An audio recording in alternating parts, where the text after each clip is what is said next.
قل لي لماذا لا تصلي يا ناسي الصلوات؟ قل لي إن الحياة بلا صلاة موت، فيا مسكين صلي. قل لي لماذا.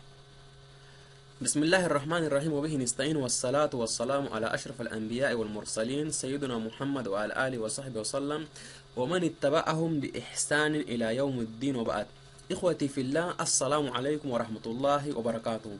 معاكم أخوكم صدام عبد العزيز زكريا من جامعة القرآن الكريم والعلوم الإسلامية، كلية العلوم الإدارية، قسم نظم المعلومات، الفرقة الرابعة. اليوم بإذن الله وقوته سوف نشرح كيفية حرق الويندوز في فلاش. إذا أحببت أن تحرق الويندوز في فلاش، في المقام الأول لابد لك من الآتي: إنه يكون حضرت الفلاش والويندوز وبرنامج الحرق. يعني يكون عندك الويندوز وبرنامج الحرق في جهازك، ويكون عندك الفلاش اللي بتحرك فيه الويندوز، سواء كان 4 جيجا أو 8 جيجا، لكن من الأفضل لو كان من 8 جيجا فما فوق. فالخطوة اللي بعدين إنه يكون عندك برنامج الحرق، سواء كان باور ايزو أو التر ايزو أو غيرها من البرامج. طبعا باور ايزو البرنامج اللي أمامنا دي، هذا هو باور ايزو، والتر ايزو ايضا مشابه لهذا البرنامج وقد يتفق معه في الكثير من المميزات والخصائص. لكن انا اليوم سوف اشرح كيفية حرق الويندوز على هذا البرنامج اللي هي برنامج الفلاشة. طيب، اول خطوة بنعملها عشان ما بنحرق الويندوز في فلاش عبر هذا البرنامج، بنضغط دبل كليك على هذا البرنامج. نضغط علامة يس او كلمة يس. قل لي لماذا لا تصلي. طيب، بعد ما دخلنا دبل كليك على هذا البرنامج واخترنا كلمة يس، ظهر لنا برنامج بهذا الشكل المربع الظاهر أمامنا، وده الشكل التلقائي بالنسبة للبرنامج الفلاشة. طيب، نحن بنلاحظ الآن في البرنامج عدة منافذ، ولكن كل المنافذ اللي في البرنامج الآن خالية تماما من أي بيانات. ممكن واحد يقول لي ما السبب؟ السبب إخوتي في الله إنه نحن قبل ما نفتح البرنامج ما كان في الجهاز يوجد فلاش. لأنه أنت بعد ما تنزل الفلاش، البرنامج بيقوم بقراءة بيانات الفلاش في هذه النوافذ الخالية.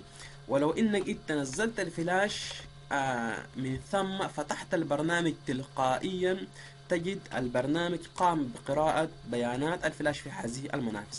طيب، نحن ننزل الفلاش. قل لي لماذا لا تصلي يا ناسي الصلوات؟ قل لي إن الحياة بلا صلاة موت، فيا. أعزائي، بعد ما قمنا بإدخال الفلاش في الجهاز، بنلاحظ إنه البرنامج قامت بقراءة بيانات الفلاش. طيب، فبنلاحظ مجموعة من الخيارات. في المنفذ الأول ما عندنا خيار واحد، في المنفذ البعدي عندنا 3 خيارات، ولكن نحن نختار صيغة MBR. في المربع البعدي بنختار صيغة NTFS. ليه NTFS؟ لأنها سريعة في عملية الحرق وسريعة في عملية التبويض أيضا. طيب، أيضا عندنا 4 مربعات، فالمربعات ال4: المربع الأول خالي من أي علامة، والمربعات ال3 في كل مربع يوجد به علامة صح. فإذا ما عليك إلا أن تختار هذه العلامة، أو قبل أن تختار هذه العلامة بنلاحظ البرنامج نشط لي علامة ضربي وعلامة ستارت. فلو أنت لأول مرة بتحرك الويندوز، أدخل على هذه العلامة عشان ما يوصلك للمكان اللي أنت حافظ فيه الويندوز. ولو قبل اليوم مثلا حركت الويندوز، حركت ويندوز 7 مثلا، وللمرة الثانية داير تحرك ويندوز 7، بعد ما أن تقوم بفتح البرنامج وتختار صيغة NTFS، أو البرنامج تلقائيا بيحفظ لك الإعدادات اللي قمت بعملها في المرة الأول. ما عليك إلا أن تضغط علامة ستارت وبيحولك البرنامج مباشرة لملف الويندوز وبيقوم بحرق الويندوز.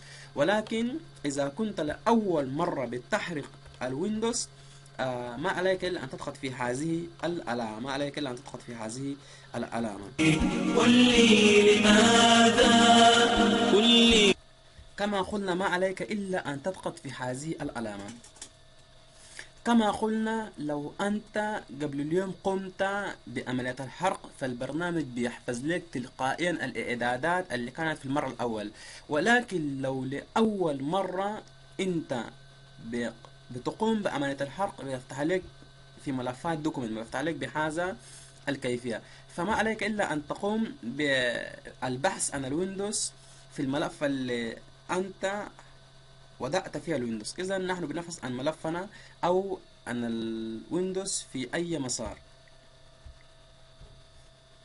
قل لي لماذا، قل لي لماذا، قل لي لماذا لا تصلي. طيب بنختار واحد من الويندوزات اللي أمامنا دي، فبنختار ويندوز 32 اللي هي 1032. بندخل عليها مرة واحدة وبندخل على علامة Open. فإذا بنلاحظ الآن إنه البرنامج نشد له علامة رد وعلامة ستارت، فأنت ما عليك إلا أن تضغط علامة ستارت لكي يقوم البرنامج بعملية الحرق. ما عليك إلا أن تضغط على علامة ستارت لكي يقوم البرنامج بعملية الحرق، لأن البرنامج نشد لك علامة ردي ويخبرك بأنه هو الآن جاهز لكي يقوم بعملية الحرق. فإذا كل ما عليك تضغط على علامة ستارت. قل لي لماذا، قل لي لماذا، قل كما لي. قلنا ما عليك إلا أن تقوم بالضغط على علامة ستارت أو كلمة ستارت. طيب بعد ما ضغطنا على ستارت أظهر لي علامة أو أداني رسالة عفوا. هل هذه الرسالة دلالة على إنه في حاجة غلط؟ لا، البرنامج بيخبرك بيقول لك إنه لو في هذا الفلاش في بيانات أو ملفات مهمة قوم بسحب الفلاش وبعملية كوبي للبيانات المهمة في داخل الفلاش في فلاش آخر أو في أي ملف داخل جهازك، لأنه البرنامج بيقوم تلقائيا بعمل فورمات للفلاش. لو عندك بيانات مهمة في هذه الفلاش يصعب عليك أن تصل عليها للمرة الآخر، لأنه البرنامج بيقوم بعملية فورمات ومعروف عملية الفورمات.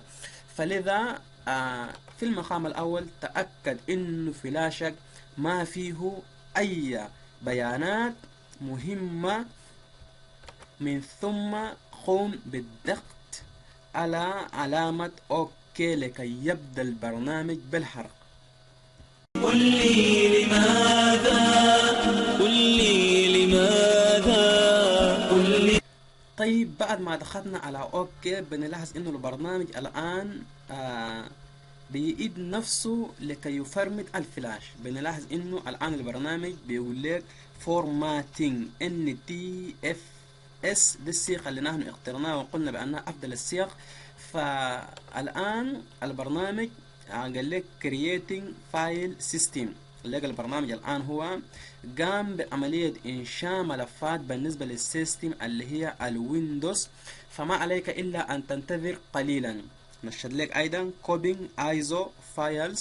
فإن البرنامج الآن هو بيقوم بعملية الحرق أو في طريقه إلى أن يحرق لك الويندوز في فلاش. فما عليك إلا أن تنتظر قليلا من الوقت على حسب سرعة جهازك. فمثلا هذا الجهاز راماته 3 جيجا، فأكيد سرعته متوسط قد ينتهي من عملية الحرق ما بين تلت ساعة إلى 25 دقيقة على ما أعتقد. فما عليك إلا أن تنتظر قليلا حتى ينشد لك البرنامج علامة ريدي في هذه المنطقة وعلامة ستارت. ينشد لك علامة ريدي في المكان المكتوب عليه كوبينج ايزو وعلامة ستارت اللي هي الآن مخفية. فبهذه الكيفية إنه بيكون قد تم عملية الحرق وما عليك إلا أن تقوم بسحب الفلاش وتضغط على كانسل، وبهذه الكيفية إنه بيكون تم عملية الحرق. قل لي لماذا، قل لي لماذا، قل لي لماذا لا تصلي، بالله ما ألهاك عنها، أشغلت بالفاني الأقل، ما في انشغالك. طيب الآن نشهد لك علامة ريدي ونشهد لك علامة ستارت وكلوز. كما قلنا الآن البرنامج انتهى من عملية الحرق، فما عليك إلا أن تضغط علامة كلوز. هنا علامة ريدي وستارت، أضغط علامة كلوز. قل لي لماذا، قل لي لماذا، قل لي لماذا لا. هنا إخوتي في الله انتهينا من شرح كيفية حرق الويندوز في فلاش، وأتمنى قد يكون قدمت لكم شرحا وافيا، وإن كان البرنامج في أصله بسيط وسهل وما به صعوبة. وأصلي وأسلم على رسول الله وعلى آله وصحبه وسلم. وأتمنى لكم حياة سعيدة مليئة بالتقدم والازدهار، وأوصيكم بتقوى الله، وخاصة الصلاة دي بعد ما إنك تكون موحدا. وأتمنى إنه بتعتمد على نفسك، لا تعتمد على غيرك. لو ما فهمت من الشرح اللي قدمته لك أنا، فبالتالي أو بالتأكيد هنالك من يستطيع أن يوصل لك المعلومة بكامل محتوياتها. والسلام عليكم ورحمة الله وبركاته. لماذا